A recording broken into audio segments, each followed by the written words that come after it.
The Philadelphia Eagles released never-before-seen footage of their 2020 pre-draft interview with Jalen Hurts, why that matters, and a massive contract may be coming sooner than you think. Plus, we'll take a look at all the action from the first 2 days of the NFL Combine. How did these Eagles targets perform, and will that change Howie Roseman's mind? And finally, you won't believe what Cowboys owner Jerry Jones said. Actually, you probably will.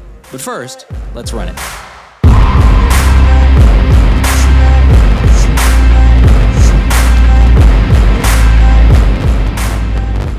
Josh Davis here, and I hope you're all having a great start to your weekend.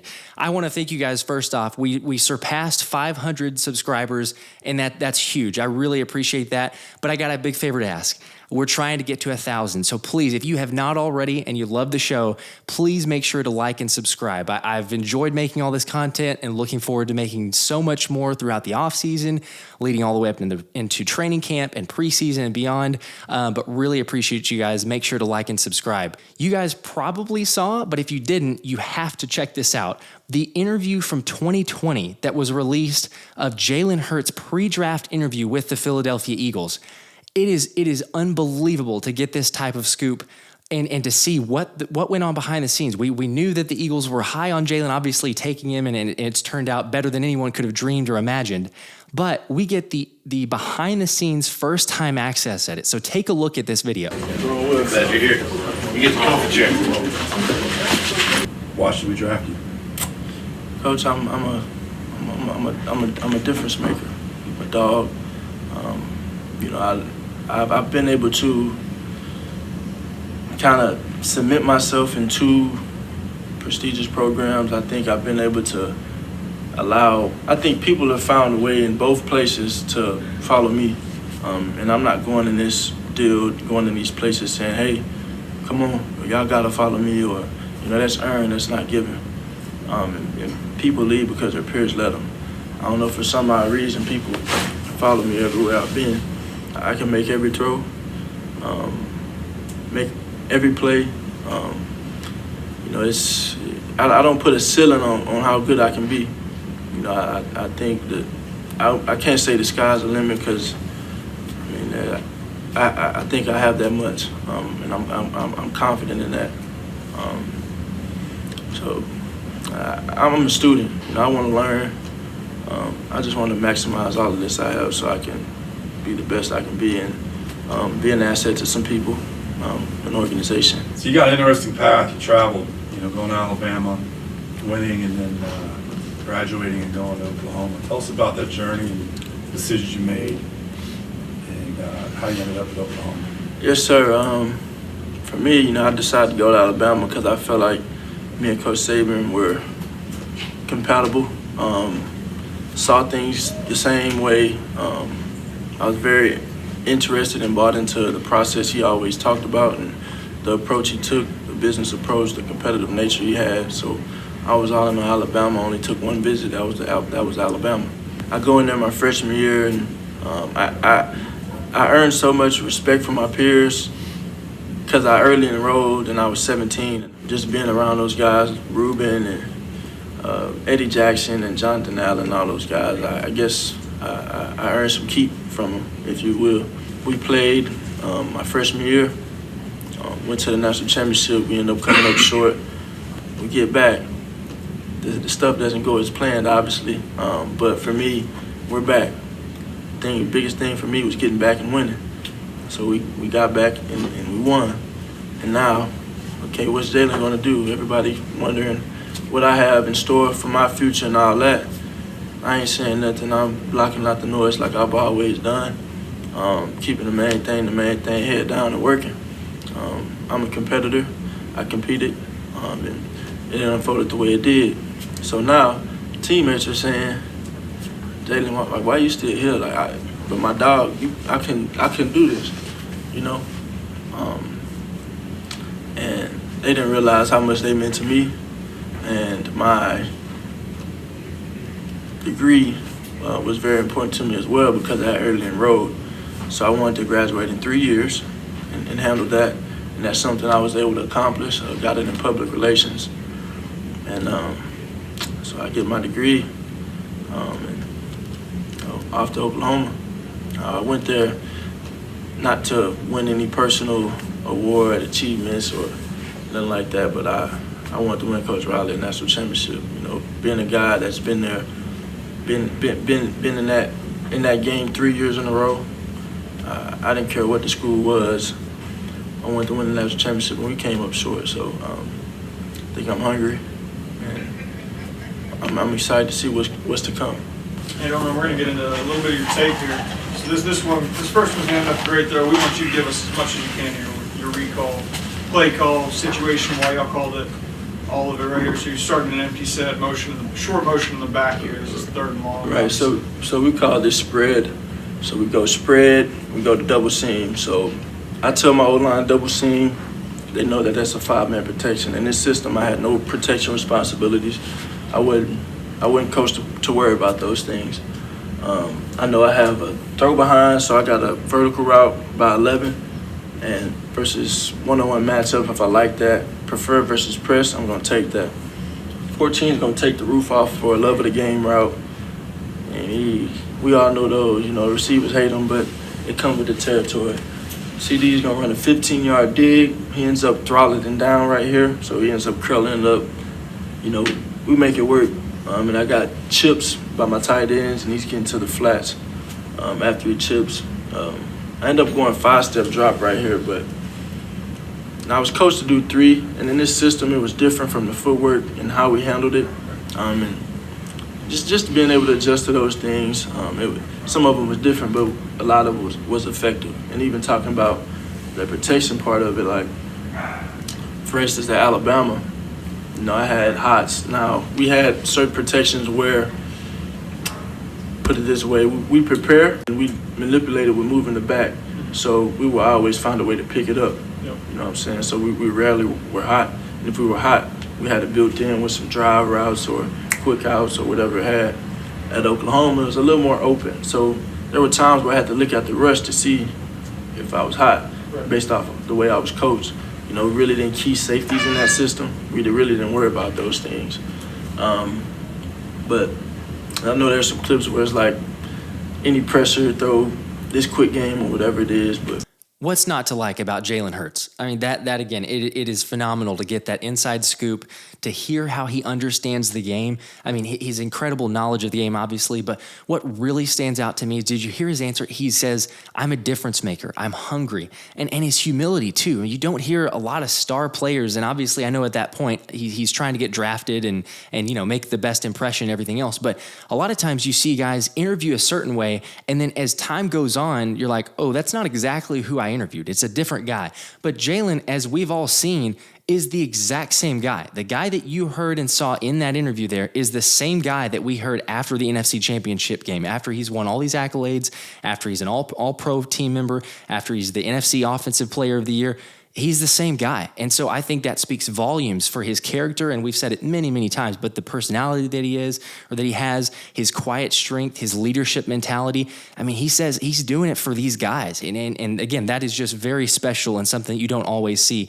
Love that for Jalen, and love to hear that. But take a look here. But Shane Steichen was interviewed at the Combine, and he was talking about what Jalen was like, his personality, his work ethic.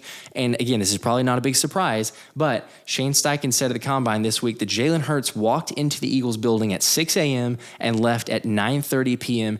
every day. He said, quote, you have to have that mindset every single day that I'm going to give it everything I've got and be the best I can, end quote. Again, the work ethic is incredible. And this is a guy who wants to win, and he's going to do whatever it takes to win. And so it's as an Eagles fan, I love it. I know you guys love it. It's exciting to see. But I think that what's even more interesting, you look at this interview, right? So this is released by the Eagles. And it's curious because the timing that they're releasing this is, hey, by the way, we don't have a contract signed with Jalen. There's still an extension that needs to be done, a massive contract that we're all assuming is about to get done. But you're going to go ahead and release this video? Look, I'm not saying that this is something that's bad. It's great to see this behind the scenes. But the social media guy at the Eagles, I can guarantee you, he's not going rogue. He doesn't have just, hey, whatever you want to post, whenever you want to post it. This is signed off by Howie Roseman. This is signed off by Jeffrey Lurie and the organization. They're going to get a deal done, and Jalen is the guy. Because you're really cutting the legs out from under you in order to do this and post this, because all you're doing, obviously, is if you were anywhere on Twitter all day yesterday and this morning even, is it's just making Jalen blow up even more. Like, we all love him.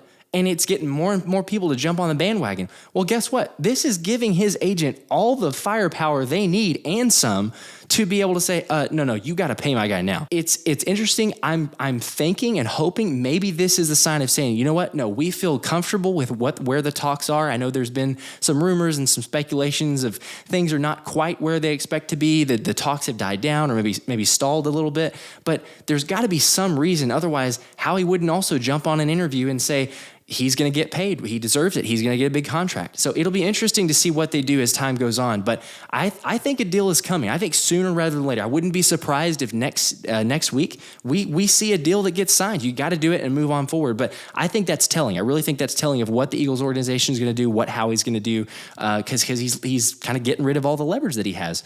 I want to touch on this real quick. So if you look here, there's the full report so far of the prospects that the Eagles have spoken to. So this is from DeBird's blog, but if you take a look, they've kind of tracked the different members that they've spoken to so far.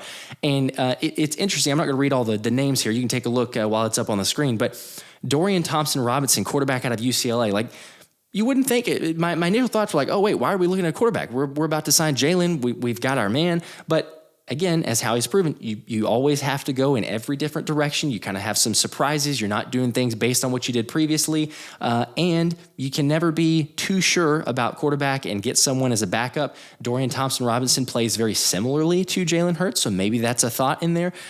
It would be a little surprising, I think, to say the least, though, if the Eagles were to draft a quarterback, especially early, because again, let's remember there's 6 total picks, but in reality, it's basically like you have 4 because there's 2 7th-rounders. So would be surprised if they went that route, but we'll see. And plenty more names that they're going to be interviewing, speaking with on the pro days. So don't look at this list and say, oh, that's the only guys that they're interested in. Continuing with the draft, though, or the combine, excuse me, they are, I've seen reports of the Eagles being interested in several different players, and namely Calijah Kancey, Christian Gonzalez, and Nolan Smith. Now, I wanted to take a look at their performance. You guys may have already seen this and what the times they ran in the 40, but let's pull up Calijah Kancey here to start. So this guy is 6 foot tall, 281 pounds, defensive tackle, and he runs a 4.67. So look at this video. Take a look at this. Here's the guy who ran unofficially the fastest of the first 40s, and Kancey improves it. It's a great time. But it ended up being officially 4.67. So a 4.67, which, remember, Kancey went to Pitt, Aaron Donald went to Pitt. They're both very similar in size, and he just ran 0.01 faster than Aaron Donald. I'm not saying he's the next Aaron Donald, but if you want to talk a guy who just skyrocketed up everyone's draft boards, it's Calijah Kancey. So we'll be curious to see. That was a guy that I thought initially could fall to the Eagles at 30. I don't think there's any way possible that he lasts until 30. I think someone's snatching him up in the teens, probably, maybe early 20s, but I would be shocked if he fell to 30. So let's go ahead, though, and look at Christian Gonzalez. So his time, and he ran the 40, which, remember, he was interviewing the day prior talking about, hey, are you going to surprise people with your 40 time? And he kind of basically said, yeah. You've seen the South Carolina corners. Yes. You've seen the Maryland corners. Gonzalez moving 4.38. That's second more like time. it. That is blazing. I know we saw really fast times yesterday from the linemen, or 2 days ago from the linemen, but yesterday, Gonzalez was flying. So a 4.38, his measurables and his athletic ability, I think his vertical was 41.5 inches. This guy is a stud. I was thinking, a lot of people have said Witherspoon before. Witherspoon didn't work out, kind of an injury, but I could definitely see you go with someone like Christian Gonzalez over. Now, he's someone that I was thinking maybe you got to take at 10. We'll see what the Eagles do. But then last one here real quick. So Nolan Smith was someone that people were saying might be a possibility in a 3-4 scheme, his speed, athleticism. I don't think anybody thought that he would be this fast. Coming into the combine. Here's his simulcam against Saquon and run CMC. Come on. And according to our simulcam, he's faster. Unbelievable. Oh, yeah. What a... Faster than Saquon Barkley and CMC.